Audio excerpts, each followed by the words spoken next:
नमस्कार दोस्तों।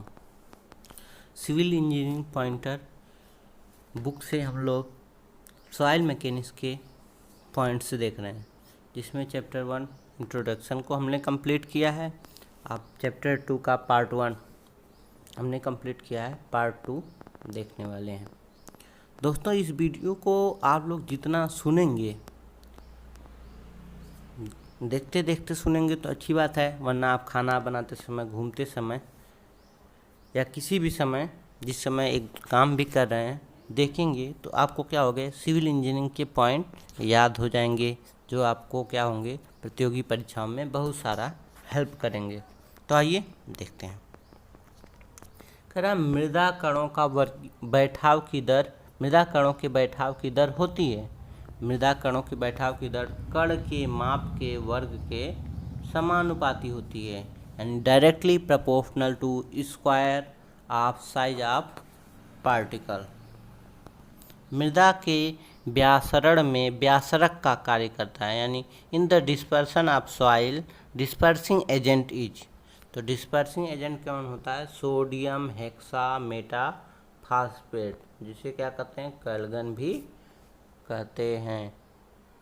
तो डिस्पर्सिंग एजेंट क्या होता है? सोडियम हेक्सामेटा फास्फेट होता है। कण की माप तथा उससे संबंधित महीन प्रतिशत के बीच अर्ध लघुगणक ग्राफ खींचने पर जो वक्र प्राप्त होता है वह क्या कहलाता है? तो वह कण परिमाप वितरण वक्र होता है, पार्टिकल साइज डिस्ट्रीब्यूशन कर्व होता है। यदि किसी मृदा प्रदेश में सभी रेत, सिल्ट, ग्रेवल माप के कण उपस्थित हों तो वह मृदा कहलाती है। कौन सी मृदा होगी? वह सुवर्गीय मृदा होगी। यदि किसी मृदा प्रदेश में रेत, सिल्ट, ग्रेवल माप के कण उपस्थित हों तो वह मृदा होगी सुवर्गीय मृदा। यदि किसी मृदा प्रतिदर्श में सभी माप के कण उपस्थित न हों तो वह मृदा होगी। अगर सभी माप के कण उपस्थित न हों तो वह कौन सी होगी? तो वह मृदा होगी कुवर्गीय मृदा। यदि किसी मृदा प्रतिदर्श में किसी विशेष परिमाप के कण अधिक हैं तो वह मृदा होगी, किसी विशेष परिमाप के कण अधिक हैं तो वह मृदा होगी समवर्गीय मृदा। याद रखिए दोस्तों, वो कौन सी मृदा होगी? तो समवर्गीय मृदा होगी। यदि किसी मृदा प्रतिदर्श में विशेष परिमाप के कण अधिक हों तो वह मृदा होगी समवर्गीय मृदा। जब किसी मृदा में एक निश्चित मध्यवर्ती माप के कण अनुपस्थित होते हैं तो वह मृदा कहलाती है। तो वह मृदा क्या कहलाती है? अंतराल वर्गीय मृदा कहलाती है। यदि किसी मृदा प्रतिदर्श में मध्यवर्ती माप के कण अनुपस्थित हों तो वह क्या कहलाती है? अंतराल वर्गीय मृदा कहलाती है। सुवर्गीय मृदा को इस नाम से भी जाना जाता है। तो सुवर्गीय मृदा को किस नाम से जाना जाता है? असमवर्गीय मृदा के नाम से जाना जाता है। कुवर्गीय मृदा का उदाहरण है। तो कुवर्गीय मृदा का उदाहरण कौन कौन सा है? जो समवर्गीय मृदा है वो है, अंतराल वर्गीय मृदा है यानी गैप ग्रेडेड सॉइल है। इन सबको किस नाम से जाना जाता है? तो कुवर्गीय मृदा के नाम से जाना जाता है। कणों की प्रभावी माप होती है। इफेक्टिव साइज ऑफ पार्टिकल को किससे दर्शाते हैं? तो D10 से दर्शाते हैं। तापमान के बढ़ने से हाइड्रोमीटर संशोधन होता है। तो तापमान के बढ़ने से जो हाइड्रोमीटर संशोधन होता है हमेशा पॉजिटिव होता है, ऑलवेज पॉजिटिव। नवचंद्रक संशोधन होता है। तो नवचंद्रक संशोधन कैसे होता है? यानी नवचंद्रक का इंग्लिश जरूर देख लेंगे, मिनिस्कस करेक्शन। ये भी ऑलवेज पॉजिटिव होता है, ऑलवेज पॉजिटिव होता है। मिनिस्कस करेक्शन पॉजिटिव, लेकिन यहाँ डिस्पर्सिंग एजेंट करेक्शन तो नेगेटिव। टेम्परेचर के बढ़ने से होगा तो धनात्मक संशोधन, मिनिस्कस करेक्शन होगा ये भी धनात्मक होगा, लेकिन व्यासरण संशोधन क्या होगा? नेगेटिव होगा। और दोस्तों ध्यान टेम्परेचर के घटने से जो होगा, टेम्परेचर के घटने से होगा वो उल्टा होगा, मतलब ऋणात्मक संशोधन होगा। टेम्परेचर के बढ़ने से धनात्मक संशोधन, तो टेम्परेचर के घटने से कौन सा संशोधन होगा? ऋणात्मक संशोधन। आगे देखते हैं, समानता गुणांक अनुपात है। समानता गुणांक अनुपात क्या है? D60 तथा D10 का अनुपात जो है वह समानता गुणांक अनुपात होता है। समानता गुणांक प्रदर्शित किया जाता है, तो CU द्वारा प्रदर्शित किया जाता है। समवर्गीय मृदा के लिए समानता गुणांक का मान होता है 1 से 5। कुवर्गीय मृदा के लिए समानता गुणांक का मान होता है 5 से 15। सुवर्गीय मृदा के लिए समानता गुणांक का मान होता है 15 से अधिक। सुवर्गीय मृदा के लिए समानता गुणांक का मान होता है 15 से अधिक। वक्रता गुणांक अनुपात है D30 का वर्ग अपान D10 इंटू D60। वक्रता गुणांक प्रदर्शित किया जाता है CC द्वारा। वक्रता गुणांक को किससे निरूपित करते हैं? CC द्वारा। कुवर्गीय मृदा के लिए वक्रता गुणांक का मान होता है, तो कुवर्गीय मृदा के लिए जो वक्रता गुणांक का मान होता है वह 1 से कम होता है। सुवर्गीय मृदा के लिए वक्रता गुणांक का मान होता है, तो सुवर्गीय मृदा के लिए वक्रता गुणांक का मान 1 से 3 के बीच होता है। रेत के लिए समानता गुणांक का मान होता है, तो रेत के लिए, सैंड के लिए कितना होता है? तो 6 से अधिक होता है। ग्रेवल के लिए समानता गुणांक का मान होना चाहिए, तो ग्रेवल के लिए कितना होता है? तो 4 से अधिक। ग्रेवल के लिए समानता गुणांक का मान 4 से अधिक है। CU तथा CC प्रदर्शित करते हैं। CU तथा CC प्रदर्शित करते हैं PFD वक्र की आकृति, शेप ऑफ PFD कर्व। किससे निरूपित करते हैं? CU तथा CC से, शेप ऑफ PFD कर्व। लगभग एक ही आकार के कणों वाली मृदा कहलाती है, तो एक ही आकार के कण हैं तो वो क्या कहलाएगी? समवर्गीय मृदा। मृदा का समानता गुणांक होता है, तो मृदा का समानता गुणांक 1 के बराबर होगा या उससे अधिक होगा। यदि किसी मृदा नमूने के लिए समानता गुणांक लगभग 1 है, तो इस नमूने को किस श्रेणी में रखा जाएगा? तो किस श्रेणी में रखेंगे? समवर्गीय मृदा की श्रेणी में रखेंगे। समवर्गीय मृदा के लिए समानता गुणांक का मान लगभग 1 होता है, तो उसे समवर्गीय में रखेंगे। Uniformly graded soil. कण परिमाप वितरण वक्र मृदा के बारे में एक विचार देता है, तो कण परिमाप वितरण वक्र मृदा के बारे में क्या विचार देता है? एक ग्रेडेशन के बारे में विचार देता है, वर्गीकरण के बारे में। कण परिमाप वितरण वक्र क्या करता है? वर्गीकरण करता है, यानी ग्रेडेशन करता है। कंपोजिट मृदा के कण के आकार वितरण के संरचनात्मक आधार पर मृदा का वर्गीकरण कहलाता है, तो संरचनात्मक वर्गीकरण कहलाता है, यानी टेक्सचर क्लासिफिकेशन।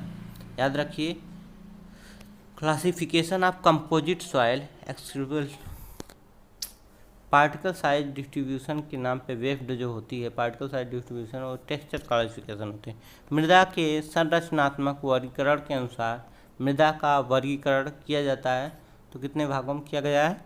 12 वर्गों में, 12 वर्ग, 12 ग्रुप में। मृदा का संरचनात्मक वर्गीकरण आधारित है, तो मृदा का जो संरचनात्मक वर्गीकरण है वो PRA वर्गीकरण पर आधारित है। PRA classification. मृदा की सुघट्यता है। मृदा की सुघट्यता क्या है? एक भौतिक गुण है। मृदा की सुघट्यता क्या है? एक भौतिक गुण है, एक फिजिकल प्रॉपर्टी। सुघट्यता के आधार पर मृदा का वर्गीकरण किया था, तो सुघट्यता के आधार पर जो मृदा का वर्गीकरण किया था, किसने किया था? अटरबर्ग ने। मृदा की सघनता प्रदर्शित करती है, तो मृदा की सघनता किसको प्रदर्शित करती है? मृदा की दृढ़ता को, स्टिफनेस ऑफ सॉइल।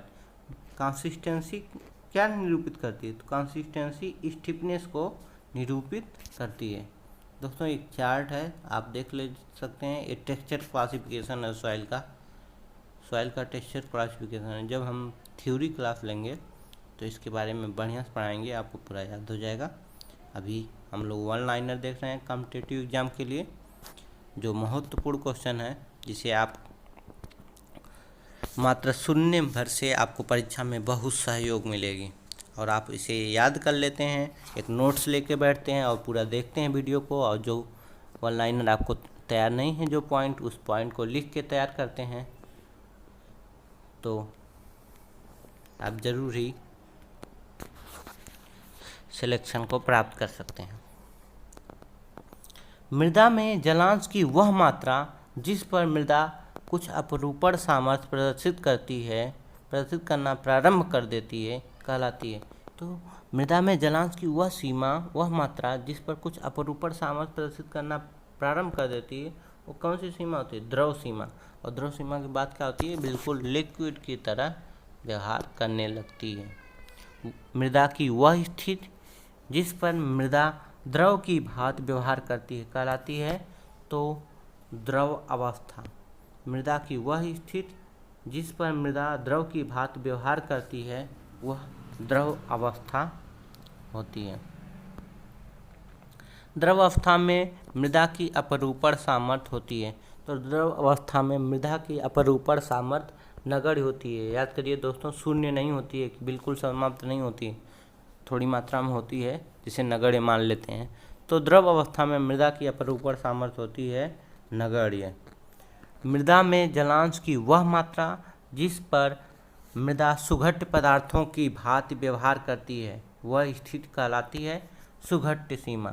मृदा में जलांश की वह मात्रा जिस पर मृदा सुघट्य पदार्थों की भांति व्यवहार करती है वह स्थिति कहलाती है सुघट्य सीमा।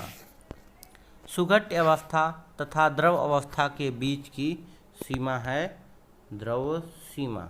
सुघट्य अवस्था और द्रव अवस्था के बीच की सीमा क्या है? द्रव सीमा।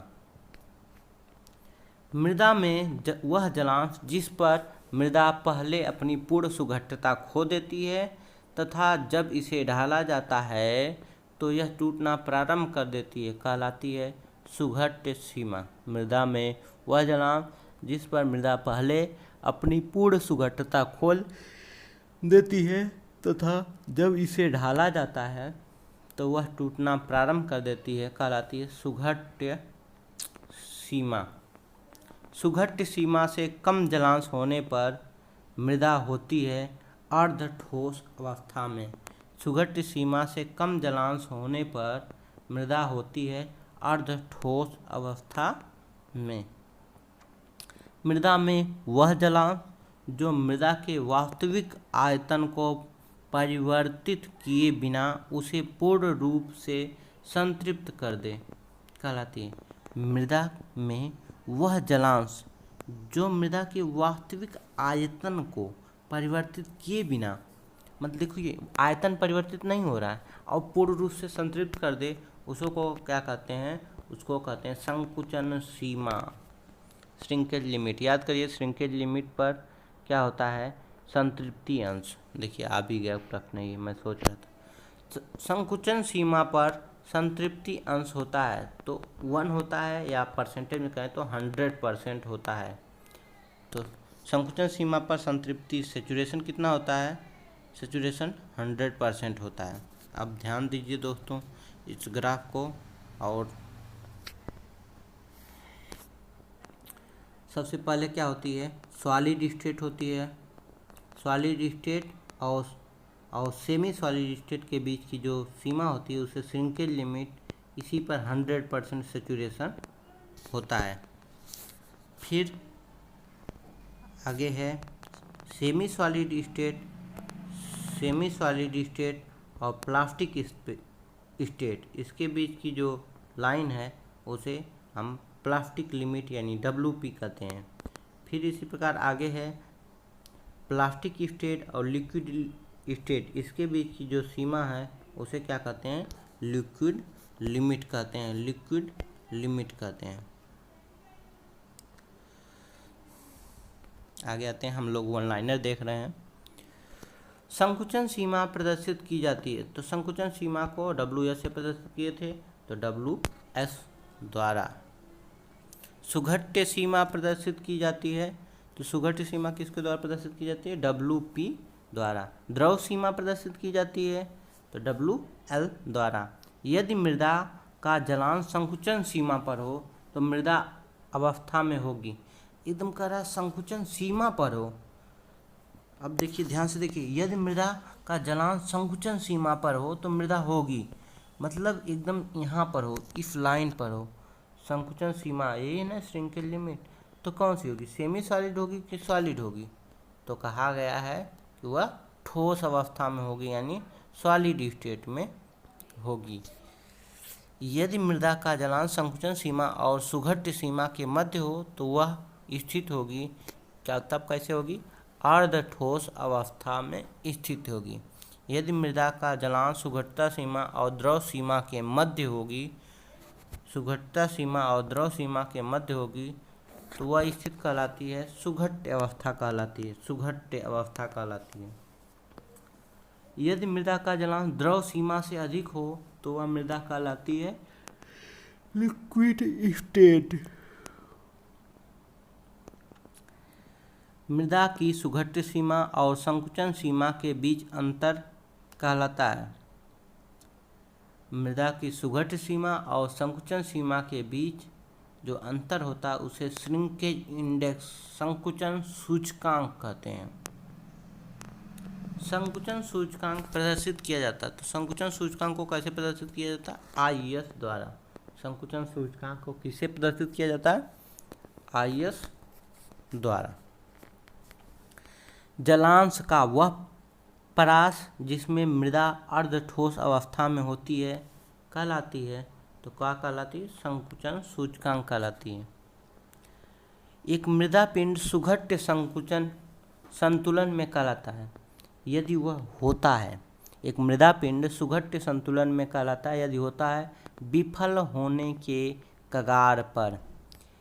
यदि किसी मृदा में पानी की मात्रा को संकुचन सीमा से कम कर दिया जाए तो मृदा का आयतन होगा।